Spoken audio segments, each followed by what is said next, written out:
अब देखो, explain tax liability with regard to the goods lying in stock at the time of cancellation of registration certificate. क्या कह रहा भाई साहब, देखो तुम बने चालाक, तुम बने चालाक। अब अगला जो क्वेश्चन है वो ये कह रहा है कि सपोज करो तुमने कैंसिलेशन के लिए रिक्वेस्ट डाली, एप्लीकेशन फाइल की तुमने कैंसिलेशन के लिए, भूल गया था मैं, पेज नंबर 157 क्वेश्चन नंबर 11। ठीक है,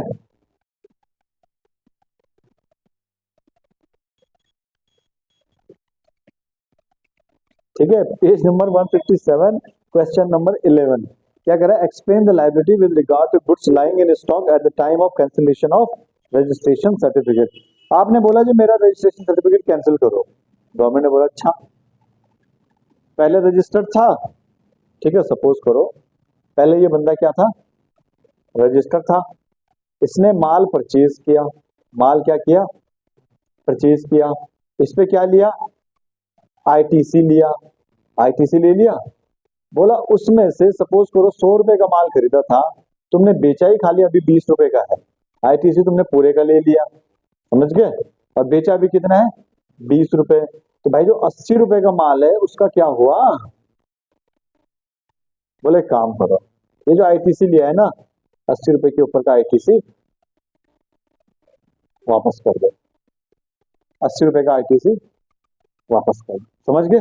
मतलब जो तुम्हारे पास स्टॉक बचा हुआ है उसका जो आईटीसी है शरीफों की तरह वापस कर लो, शरीफों की तरह वापस कर लेते हो तो कोई दिक्कत नहीं है।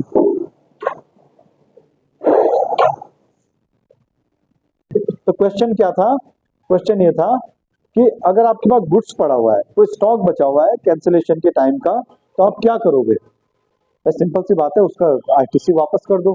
दूसरा कहता है हो सकता है आपने कोई कैपिटल गुड्स खरीदे हो,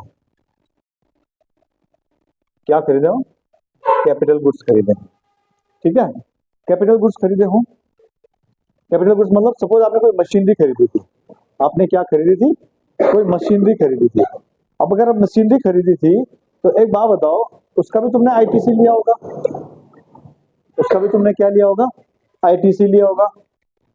अब उसका आईटीसी भी तो वापस करना पड़ेगा। सपोज करो हमने क्या कहा था, कितने साल मानी जाती है जीएसटी में एक असेट्स की एज, 5 इयर्स, तो वो कहता है जितने साल बची है ना उतना निकाल दो और उसके हिसाब से वापस कर दो, ठीक है। अब दूसरा ये भी कह रहा है कि देखो सपोज करो आपने, हमने कहा 80 और उसकी जो वैल्यू है, एक्चुअल जो आज की वैल्यू है, जो उसकी सप्लाई होने वाली वैल्यू थी वो ज्यादा थी, तो भाई तुम ज्यादा के हिसाब से टैक्स दोगे। थे मतलब ये मान लिया जाएगा कि ये जो तुम्हारा स्टॉक पड़ा हुआ है ये तुमने क्या कर दिया, सप्लाई कर दिया, ये क्या कर दिया, सप्लाई कर दिया, मतलब सेल कर दी तुमने ये स्टॉक, ये मान लिया जाएगा, समझ गए। भाई 80 रुपए था और तुमने अगर सपोज आज की डेट में देखें कि बिकेगा वो 100 रुपए का, तो 100 रुपए के हिसाब से टैक्स दे दो, समझ गए। अगर 80 रुपए का है और लग रहा है कि भाई बिकेगा 40 का ही, तो भी कितने का दो, 80 रुपए के हिसाब से टैक्स वापस दे दो, क्योंकि आईटीसी तुमने 80 रुपए से ही दिया है। तो उसे क्या मानते हैं, उसे डीम्ड सप्लाई मान लेते हैं, क्या मान लेते हैं, डीम्ड सप्लाई मान लेते हैं। इतना समझ आ गया, कैंसिल कर रहे हो रजिस्ट्रेशन, तो भाई एक काम करो, जो स्टॉक पड़ा हुआ है उसका उसके ऊपर टैक्स दे दो, हमें, हम मान लेंगे कि तुमने वो माल सप्लाई कर दिया, फिर तुम बेचो चाहे आग लगाओ, ठीक है, और उसके ऊपर तुम्हें क्या देना पड़ेगा, टैक्स देना पड़ेगा। अब यहाँ से एक बार लाइन पढ़े, ठीक है, क्या कहता है, schedule 2, if any person ceases to be a taxable person any goods forming part of the assets और any business carried on by him shall be deemed to be supplied by him, ठीक है। क्या कहता है section 29 bracket 5, every registered person who is cancelled shall pay an amount equivalent to the credit of input tax in respect of input held in stock and input contained in semi-furnished or finished goods held in stock on the day immediately preceding the date of such cancellation or the output tax payable on such goods whichever is higher, ठीक है। जिस दिन तुमने cancellation के लिए डाला उसके पहले दिन देखो जितना भी तुम्हारे पास स्टॉक पड़ा हुआ है उसके ऊपर जो तुमने आईटीसी लिया वो, या हम मानेंगे तो तुम क्या मान लिए, डीम्ड सप्लाई मान ली है। अगर इसकी वैल्यू के हिसाब से टैक्स ज्यादा बनता है तो फिर जो विच एवर इज हायर, समझ गए, ओके, ऐसे नोट्स बनाओगे तुम, ठीक है, क्लियर, समझ गए, इतना समझ आ गया ये वाला क्वेश्चन, ओके। अच्छा कहता है however in case of capital good the amount payable shall be computed for the remaining life of the capital goods ठीक है, और tax on the transaction value of such capital whichever is higher. Simple सी बात है, ठीक है। या तो उसकी रिमेनिंग लाइफ निकाल दो, या तो फिर देख लो भाई कितने का बिक सकता है, उतने के हिसाब से टैक्स पे कर दो, बात खत्म। समझ आ गया?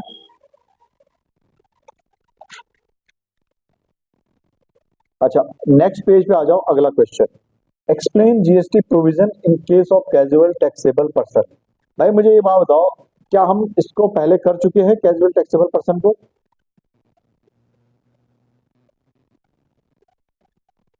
आकाश, क्या हम कर चुके हैं? कर चुके हैं ना। कैजुअल टैक्सेबल पर्सन मींस जो अदर स्टेट से हमारे पास आया है, टेम्परेरी बिजनेस करेगा और वापस चला जाएगा, ठीक है। पहला, वो जिस दिन आएगा उसके 5 दिन पहले उसको क्या करना पड़ेगा? रजिस्ट्रेशन के लिए अप्लाई करना पड़ेगा, बात खत्म। दूसरा, फॉर्म कौन सा भरेगा? वो REG 01 ही भरेगा, जो नॉर्मली भरते हैं, है तो इंडियन ही ना। उसके बाद कितने दिन के लिए वैलिड रहेगा? 90 डेज के लिए, ठीक है। और कितने दिन बढ़ सकते हैं मैक्सिमम? है 90 डेज और बढ़ सकते हैं ना, टोटल 180 डेज होंगे ना। टोटल कितने हो गए? 180 डेज हो गए, ठीक है। ये क्या था हमारा, और उसे क्या करना पड़ेगा? एडवांस में क्या करना पड़ेगा? टैक्स जमा करवाना पड़ेगा भाई। अगर टैक्स जमा नहीं करवाता है तो फिर उसे रजिस्ट्रेशन मिलेगा ही नहीं, समझ गए? एक एस्टिमेटेड उससे क्या ले लिया जाएगा? टैक्स अमाउंट ले लिया जाएगा, ताकि कल को भाग गया तो ढूंढना नहीं पड़ेगा, ठीक है। क्लियर हो गया? अच्छा, नीचे एक दो लाइन पढ़ो जरा, ऊपर का जितना पैराग्राफ है मैंने सारा बता दिया आपको, बता दिया, समझ भी आ गया आपको। देखो, every casual taxable person shall be required to submit monthly return similarly as required to be filed by normal registered person GSTR1. However, such person is allowed to file GSTR1 before the end of the current tax period in case of closure of their business, ठीक है। The amount of advance tax deposited by casual taxable person shall not be refunded unless he furnished 3B। कहता है उसे GSTR1 तो normally भरनी है जैसे सब भरते हैं। अच्छा, बाकी तो पहले नहीं भर सकते जब तक पीरियड खत्म नहीं हो जाता, बाद में भरेंगे ना। तो कैजुअल टैक्सेबल पर्सन को बोला भाई पहले भर लो, समझ गए? अगर आपके 90 दिन पहले पूरे हो गए, 20 महीने में पूरे हो गए, तो GSTR1 भर लो, ठीक है।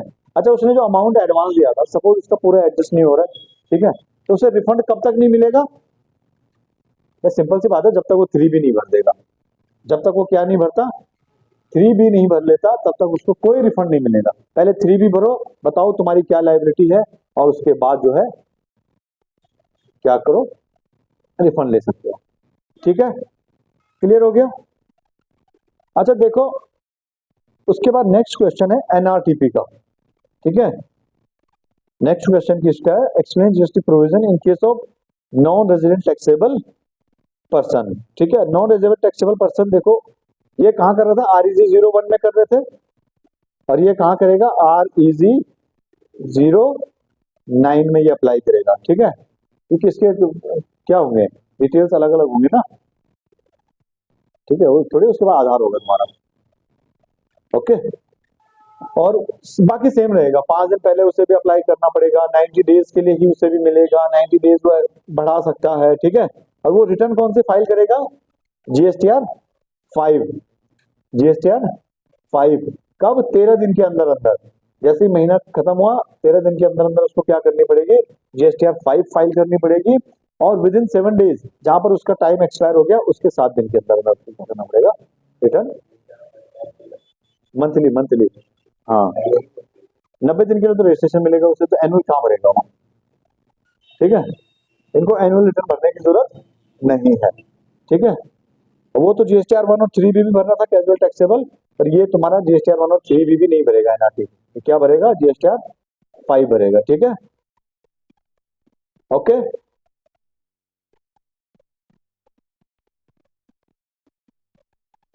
अब देखो, एक जो तुम बार बार देख रहे थे, कई बार हमने रिटर्न भरते टाइम पढ़ा था, ये चीज पढ़ी थी कि नहीं पढ़ी? बार बार पढ़ रहे थे ना, 9 ब्रैकेट 5, 9 ब्रैकेट 5 पढ़ रहे थे ना कई बार, GSTR1 में जब हम सेल चला रहे थे 9 ब्रैकेट 5 वाला, है ना। उसमें दो तरीके, मतलब हम जब हम GSTR 1 भरे तो उसमें दो आ रहे थे ना, एक जिसमें ई कॉमर्स ऑपरेटर को टैक्स पे करना था, एक जिसमें उनको नहीं पे करना था, आ रहे थे ना अलग अलग। ठीक है, तो अब हम कर रहे हैं 9 ब्रैकेट 5, जहां पर क्या करना है, ई कॉमर्स ऑपरेटर कौन है, ई कॉमर्स ऑपरेटर। ठीक है, हम इसे बोलेंगे ECO, क्या बोलेंगे, ECO। तो ये जो हम अभी डिस्कस करने वाले हैं नीचे केसेस, इन केसेस में ई कॉमर्स ऑपरेटर को ही टैक्स पे करना होता है। मतलब यहाँ पे क्या लगता है, RCM, क्या लग गया, रिवर्स चार्ज मैकेनिज्म लग गया। ठीक है, कैसे, सपोज करो, कैसे, सपोज करो कि जैसे कोई बंदा है, कोई छोटा बंदा है, जैसे कोई कैब चला रहा है, आपने देखा होगा कैब सुनी होगी शहरों में ना, ओला, उबर, ये रैपिडो फैपिडो वगैरह वगैरह जो भी है। तो क्या बोला, अगर वो कैब चला रहा है तो क्या तुम्हें लगता है कि वो ड्राइवर के पास GST नंबर होगा, नहीं होगा ना। तो अब वो कैब किसके थ्रू चला रहा है, ई कॉमर्स ऑपरेटर के थ्रू, ओला के थ्रू, उबर के थ्रू। तो क्या बोला गया उस केस में कि भाई देखो ये किसकी जिम्मेदारी है टैक्स पे करना, अब ओला उबर वाले की जिम्मेदारी है। गवर्नमेंट कितने ड्राइवर से टैक्स लेगी यार, कहाँ कहाँ पकड़ेगी, समझ गए। ड्राइवर तो बोलेगा भाई खत्म हो गया, मेरे पास नहीं है ना, मेरे पास नहीं है, या फिर ऐसा तो मुश्किल हो जाएगी भाई साहब, है ना। सारे इतनी गाड़ियां चल रही हैं, इतने लोग थोड़ी ना GST में रजिस्ट्रेशन करा सकते हैं, और उन्हें कराने की जरूरत भी क्यों है ना।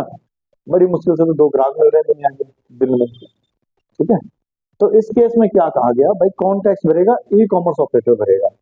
जहां पर गवर्नमेंट को लगा कि नहीं यार हम सप्लायर से टैक्स नहीं ले पा रहे हैं, मुश्किल हो रहा है लेना, वहां पे क्या लगा दिया, RCM लगा दिया, और कौन लेगा, रेसिपेंट जो है क्या करेगा, टैक्स देगा।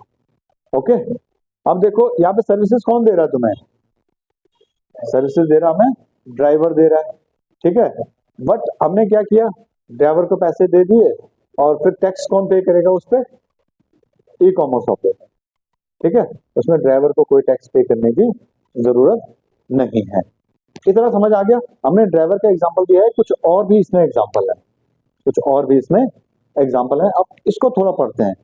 पहले तो देखो क्या कहता है, as per section 9 bracket 5 the government may on the recommendation of council by notification specify categories of services the tax on supplies of which shall be paid by the electronic commerce operator if such services are supplied through it। ऐसा नहीं कि हम उसके through नहीं दे रहे तो तब भी वही करेंगे, मतलब जो सप्लाई जो है ई कॉमर्स ऑपरेटर के थ्रू जो है दी जा रही है उन्हीं पे तो देगा वो। ठीक है, अच्छा, ये जो services are supplied through it, services के लिए, and all the provision of this act shall apply to such electronic commerce operator as if he is the supplier liable for paying tax in relation to the supply of such services. मतलब ये मान लिया जाएगा कि वो जो services है वो सर्विसेज ई कॉमर्स ऑपरेटर ने ही दी है, ड्राइवर ने नहीं दी है। क्या मान लिया जाएगा कि वो किसने दी है, ई कॉमर्स ऑपरेटर ने ही दी है, और ये जो एक्ट है इसके सारे प्रोविजन ई कॉमर्स ऑपरेटर पे ही लगेंगे।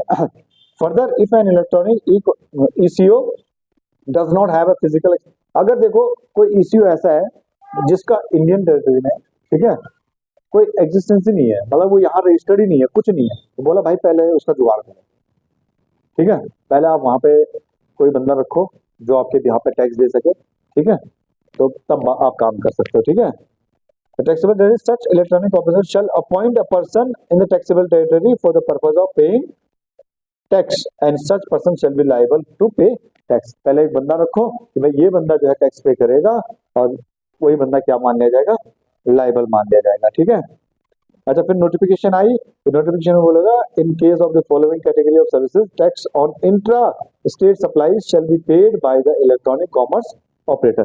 पहला है services by way of transportation of passengers by radio taxi, motor cab, maxi cab, motorcycle, ठीक है, ओमनीबस और अदर मोटर व्हीकल। कहने का मतलब अगर ई कॉमर्स ऑपरेटर, जैसे हमने ओला उबर का एग्जांपल दिया था, उसमें अगर ड्राइवर सप्लाई दे भी रहा है, सर्विसेज दे भी रहा है, तो भी टैक्स कौन भरेगा, ई कॉमर्स ऑपरेटर ही भरेगा। ई कॉमर्स ऑपरेटर समझते हो ना, ई कॉमर्स ऑपरेटर मतलब जैसे तुम मीशो वगैरह से कपड़े मंगाते हो ना, सामान मंगाते हो, तो आपने कहाँ से मंगाया, मीशो से। मीशो क्या हो गया, ई कॉमर्स ऑपरेटर हो गया। ठीक है, आप मीशो से थोड़ी खरीद रहे हो, वो तो एक पोर्टल है। ठीक है, एक फैसिलिटी मिल रही है आपको खरीदने के लिए, बेचने वाला तो कोई और ही बंदा है। ठीक है, क्लियर हो गया। ठीक है, अब इसमें ऐसे भी होता है ना, देखो अब जैसे कैब है, तो उसमें आप क्या बोलते हो, मैं ओला से आया हूँ, है ना, हम क्या बोलते हैं, ओला से आए, तो उसमें प्राइम फेसी फ्रंट पे कौन आ रहा है, ओला वाला है ना, ई कॉमर्स ऑपरेटर आ रहा है ना। ठीक है, तो उन केसेस में क्या बोला गया, बोला भाई एक काम करो, तुम जो है टैक्स तुम ही पे करोगे। ठीक है, पहला केस ओला उबर वाला हो गया। दूसरा कहता है services by way of providing accommodation in hotel. ठीक है, अब दो चीजें हो सकती हैं, आपने किया ओयो बुक, ओयो पता है आपको, गांव के सभी बच्चे ओयो नहीं पता, नहीं पता है। देखो ये है मार्केट में रहने का नतीजा, मार्केट में रहने में है, कहां पर है, उधर है ना। ओयो क्या है, मतलब होटल्स हैं। ठीक है, आप ओयो के थ्रू बुकिंग करके जा सकते हो। ओयो के अपने कोई होटल थोड़ी है, वो तो एक क्या है, ई कॉमर्स ऑपरेटर हो गया, वो क्या कर रहा है, सर्विसेज दे रहा है। भाई आप ओयो के थ्रू होटल बुक करो और जाओ। ठीक है, हाँ हाँ, तो वो ओयो है। सुविधा किस टाइप की सुविधा चाहिए आपको,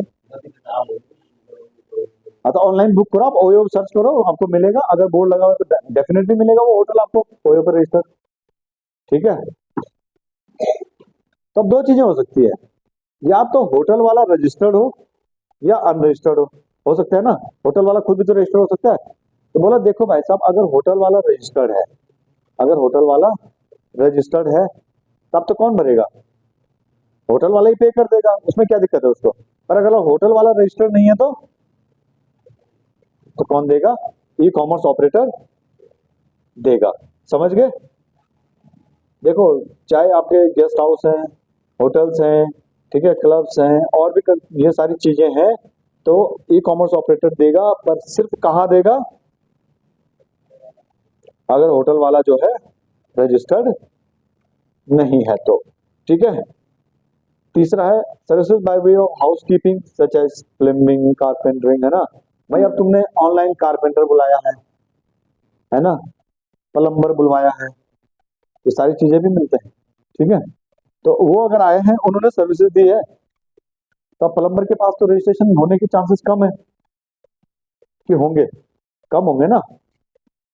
तो अगर कहता है कि भैया देखो उस केस में भी कौन पे करेगा, ई कॉमर्स ऑपरेटर ही टैक्स पे करेगा। समझ गए, और अगर प्लम्बर जो है रजिस्टर्ड है, तो फिर प्लम्बर ही करेगा। ठीक है, डू मरो भाई साहब। अगला है supply of restaurant services other than the services supplied by restaurant located in the specified premises. ठीक है, अगर देखो कोई ऐसा है कि कितने का 7,500 रुपीज पर डे से ज्यादा का है, या उससे उसके बराबर का है, तब तो कौन पे करेगा, 75 से उससे ज्यादा का है तो कौन पे करेगा, होटल वाला ही करेगा। अगर 75 8,000 रुपए का एक रात का, एक दिन का, भाई साहब एक कमरे का एक रात का 8,000 रुपए का किराया है, तो छोटा बंदा होगा वो, छोटा बंदा तो नहीं होगा, तो छोटा वो होगा जो 300 रुपए में 500 रुपए में कमरा दे रहा है। ठीक है, उसके लिए तो मान भी सकते हैं। तो कह रहा अगर 7500 रुपए से ज्यादा का आपका कोई ऐसा फैसिलिटी दे रहे हो आप पर डे का, तो भैया फिर आप ही टैक्स पे करोगे। ठीक है, फिर ई कॉमर्स ऑपरेटर वाला नहीं पे करेगा। समझ आ गया, क्लियर हो गया, पक्का, राणा समझ आ गया, क्या समझ आया।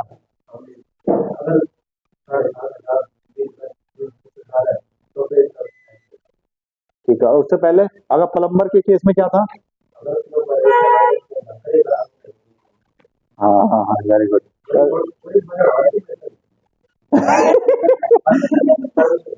नहीं नहीं, मैं ऐसे ही पूछ रहा हूँ यार, मैंने ऐसे सोचा नहीं, मतलब इतना दिमाग मैंने लगाया नहीं था, अब तुमने बता दिया तो शायद आप सोच सकते हैं। एक मैंने एससीजेड यूनिट के लिए बताया था, वो मैंने बता ही दिया था आपको कि एससीजेड यूनिट में अगर किसी का रजिस्ट्रेशन है और उससे बाहर भी किसी का रजिस्ट्रेशन है, तो उसे अलग अलग लेने ही लेने पड़ेंगे। ठीक है, क्लियर हो गया। एक था explain special provision with regards to notified international agencies, जैसे यूनाइटेड नेशन ऑर्गेनाइजेशन का कोई एजेंसी हमारे देश में है, यूएनओ का, ठीक है, या फिर कोई एम्बेसी, फॉरेन कंट्रीज की क्या है, कोई एम्बेसी है वो हमारे देश में है। तो हमने क्या एग्जांपल दिया था, तो क्या करेंगे, बोलेंगे कि हमसे टैक्स मत लो, तो पहले शटर बंद करेंगे, उसके साथ जाएंगे, बोलेंगे देखेंगे तो एम्बेसी का है कि नहीं है, और फिर बोलेंगे अच्छा एम्बेसी से है, ये कंफर्म हो गया, फिर उसको बिना टैक्स लगाए सामान देंगे। तो ऐसे क्या हो जाएगा, हमारा नुकसान हो जाएगा। इसलिए बोला नहीं भाई, वो टैक्स पे करेंगे, उनको यूआईएन मिलेगा एक, ठीक है, यूनिक आइडेंटिफिकेशन नंबर मिलेगा, वो अपने रिटर्न भरेंगे, अपना रिफंड क्लेम करेंगे, और अपना उनको रिफंड मिल जाएगा इनकी वापस, ठीक है। मैक्सिमम रिफंड वो 2 साल तक ले सकते हैं, मतलब आज जो तुमने सामान खरीदा 2 साल के अंदर अंदर आपको रिफंड लेना पड़ेगा उनको, ओके, ठीक है। REG 11 वो क्या भरेंगे, सॉरी GSTR 11 वो भरेंगे, ठीक है, GSTR 11 भरेंगे क्वार्टरली बेसिस पे, ठीक है। REG 13 में उन्हें क्या करना पड़ेगा, अप्लाई करना पड़ेगा, ओके, इतना समझ आ गया। REG 13 में क्या करना पड़ेगा, अप्लाई करना पड़ेगा, GSTR 11 वो भरेंगे क्वार्टरली बेसिस पे, ठीक है। 2 साल का उनके पास टाइम होता है रिफंड क्लेम करने के लिए, 2 साल के अंदर अंदर में क्लेम करना पड़ेगा। नमस्कार, ये वाला चैप्टर, नमस्कार, समझ आया, इस चैप्टर में कुछ याद आया, कुछ याद है अभी तक कि भूल गए सारा?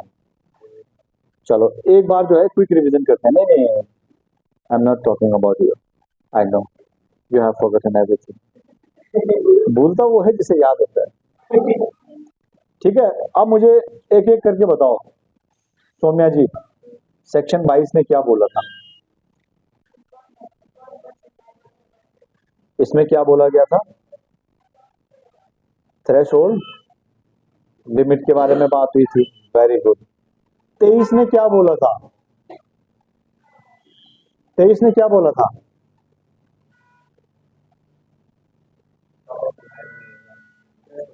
हाँ, जो नॉट लाइबल फॉर रजिस्ट्रेशन, ठीक है। 24 ने क्या बोला था, ठीक है, कंपल्सरी रजिस्ट्रेशन, कंपल्सरी रजिस्ट्रेशन। 25 ने क्या बोला था, है प्रोसीजर। 26 ने क्या बोला था, 26 ने क्या बोला था, डीम्ड। 27 ने क्या बोला था, है, हाँ, कैजुअल और एनआरटीपी के बारे में रजिस्ट्रेशन के लिए क्या क्या रहेगा, ठीक है। 28 ने क्या बोला था, अमेंडमेंट ने बोला था, अमेंडमेंट के बारे में बोला था, ठीक है। 29 ने क्या बोला था, कैंसिलेशन। और 30 ने क्या बोला था, रिवोकेशन ऑफ कैंसिलेशन, ठीक है। अब हम टॉपिक के ऊपर ऐसे ही बात करते हैं खाली, ठीक है, देखते हैं कितना हमें रिवाइज हो सकता है, ठीक है। ये बताओ, सबसे पहले सेक्शन 22 के बारे में बात करते हैं। बताओ, सेक्शन 22 में हम वो जो स्पेसिफाइड स्टेट थी उनको हटा देते हैं, अदर्स के बारे में बात करते हैं। क्या लिमिट थी सर्विसेज के लिए, 20 लाख, गुड्स के लिए 40 लाख, गुड्स और सर्विसेज दोनों दे रहा है 20 लाख, वेरी गुड, ये तो हो गई बात। अच्छा, नॉट लाइबल फॉर रजिस्ट्रेशन, एक दो एग्जांपल दे दो मुझे, बताओ कौन कौन से बंदे ऐसे थे जो लाइबल नहीं थे रजिस्ट्रेशन के लिए, लिमिट क्रॉस भी होगी तब भी कोई दिक्कत नहीं। हाँ, एक था एग्रीकल्चरिस्ट और दूसरा, हाँ, मतलब जो ऐसी सप्लाईज कर रहा था जिसको एक्ट में टैक्स पे करना ही नहीं था, वो रजिस्ट्रेशन लेके क्या करेगा भाई, समझ गए, ओके। इसमें टैक्स पे ही करना नहीं है, उसको जीएसटी पे करना ही नहीं है, टैक्स रजिस्ट्रेशन लेके करेगा क्या, वेरी गुड। कंपल्सरी रजिस्ट्रेशन किसके लिए था, कैजुअल टैक्सेबल, एनआरटीपी, दो तो ये हो गए। और इंटर स्टेट गुड्स बेच रहा है कि सर्विस बेच रहा है, गुड्स बेच रहा है तो हो जाएगा, अगर सर्विसेज बेच रहा है तो सर्विसेज सप्लाई कर रहा है तो थ्रेशोल्ड लिमिट लगेगी, अगर हैंडीक्राफ्ट गुड्स बेच रहा है तो लिमिट लगेगी, ठीक है, इंटरेस्टेड सप्लाई में भी हो जाए। और भी था कोई जिसको आरसीएम में टैक्स पे करना है, कंपलसरी है ना, उसको भी क्या करना पड़ेगा, रजिस्ट्रेशन लेना पड़ेगा। और भी था कोई?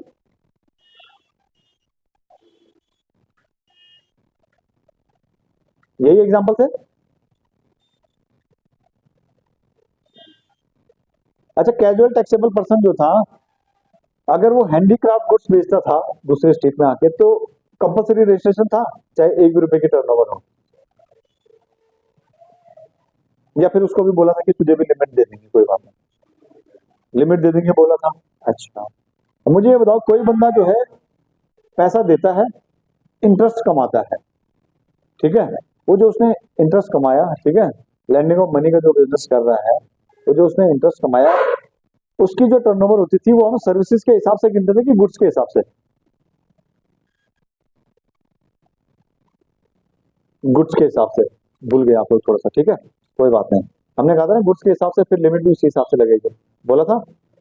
अच्छा, प्रोसीजर क्या था? सबसे पहले क्या करेंगे हम, कौन सा फॉर्म भरेंगे? REG 01 भरेंगे, है ना, पार्ट ए भरेंगे, ठीक है, उसमें ईमेल आईडी वगैरह मोबाइल नंबर में डालेंगे, पार्ट बी भरेंगे, फिर ऑफिसर को चली जाएगी, ठीक है। ऑफिसर अगर सेटिस्फाई नहीं होता तो वो क्या देगा हमें, नोटिस देगा। नोटिस का रिप्लाई करने के लिए कितने दिन मिलेंगे हमें? 7 दिन मिलेंगे।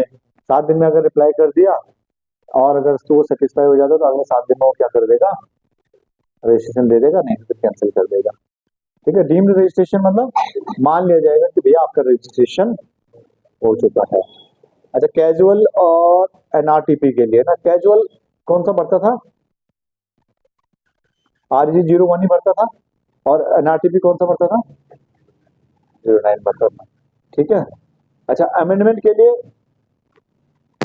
लिए भी हमने पढ़ा था, ठीक है। अमेंडमेंट, सपोज आज मैंने कोई चेंज किया है अपने पर्टिकुलर्स में, तो मुझे कितने दिन के अंदर अंदर बताना होता था? 15 दिन के अंदर बताना होता था। फिर ऑफिसर के पास भी 15 दिन होते थे उसे चेक करने के लिए, वेरीफाई करने के लिए। अगर वो सेटिस्फाई नहीं होता तो हमें नोटिस नोटिस देता था, फिर 7 दिन का टाइम देता था, फिर हम रिप्लाई करते थे, फिर उसके बाद 7 दिन का टाइम होता था अप्रूव करने के लिए, रिजेक्ट करने के लिए, यही होता था, ठीक है। अच्छा, कैंसिलेशन, कैंसिलेशन कितने तरीके से हो सकता था? 2 तरीके से, या तो एप्लीकेंट खुद कैंसिल के लिए अप्लाई कर दे कैंसिलेशन के लिए, या फिर सो मोटो कैंसिलेशन, मतलब डिपार्टमेंट ने खुद अपनी मर्जी से कैंसिल कर लिया। अच्छा, तुम अपनी मर्जी से तो कर सकते हो, तुम्हारा बिजनेस वगैरह बंद हो गया, ये सारी चीजें हो गई, जो भी तुम सकते हैं, ठीक है। अगर डिपार्टमेंट कर रहा है तो क्या क्या केसेस हो सकते थे कि डिपार्टमेंट कब कब करता था? पहला, दुकान खोली, तेज बाइक चलाई और मर गया, ठीक है। दूसरा, बिजनेस बंद हो गया। तीसरा, तुम्हारा बिजनेस नहीं है, बिल काटे जा रहे हो, ना गुड्स की सप्लाई करने रहो, खाली बिल काटे जा रहे हो, पकड़े गए, कैंसिल। ये सारे केसेस थे ना। और 6 महीने से 3 भी नहीं भरी, अगर मंथली है तो, क्वार्टरली है तो 2 क्वार्टर से नहीं भरी, वॉलंटरी रजिस्ट्रेशन लेके क्या भाई हम भी GST में रजिस्टर्ड होंगे, अब 6 महीने हो गए, ये पैसे की सेल नहीं करी, कोई बिजनेस चालू नहीं करा, बोलो भाई इसको कैंसिल करो। इतने सारे केसेस थे ना। Very good. रिवोकेशन के लिए, अगर डिपार्टमेंट ने कैंसिल कर दिया तो क्या देता था पहले आपको?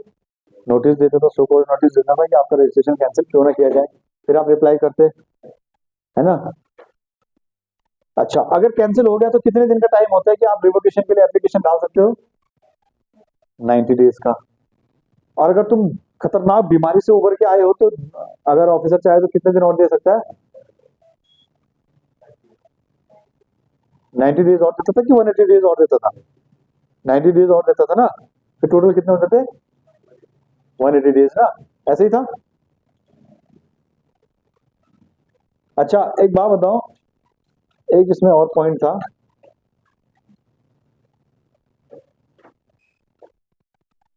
अगर किसी बंदे ने GSTR 3 भी नहीं भरी, ठीक है, उसका कर दिया डिपार्टमेंट ने कैंसिल, तो वो कब तक जो है एप्लीकेशन नहीं डाल सकता था रिवोकेशन के लिए? जब तक वो 3 भी नहीं भर लेता, पूरा टैक्स पे नहीं कर देता। ये सारी चीजें थी, इतनी पड़ी थी हमने।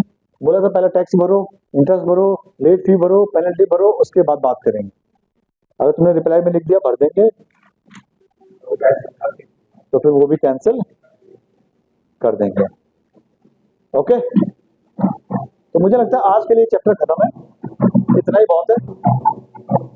अगला चैप्टर कल शुरू करें, तब तक दूसरा काम करेंगे हम, ठीक है।